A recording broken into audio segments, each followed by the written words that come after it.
Hari Om Namaste. Let us chant Srimad Bhagavad Gita, 3rd chapter, Karma Yoga, Shlokas 3 and 4.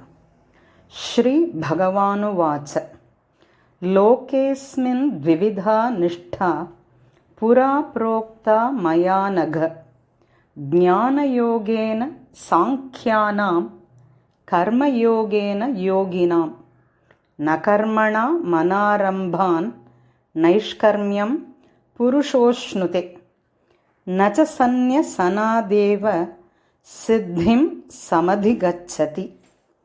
Shri Bhagavanu Vacha Shri Bhagavanu Vacha Lokesmin Dvividha Nishtha Lokesmin Dvividha Nishtha Pura Prokta Mayanagha Pura Prokta Mayanagha Jnana Yogena Sankhyanam Jnana Yogena Sankhyanam Karma Yogena Yoginam Karma Yogena Yoginam Nakarmana Manarambhan Nakarmana Manarambhan Naishkarmyam Purushoshnute Naishkarmyam Purushoshnute Nacha Sanyasana Nacha Sanyasana Siddhim Samadhigacchati Siddhim Samadhigacchati.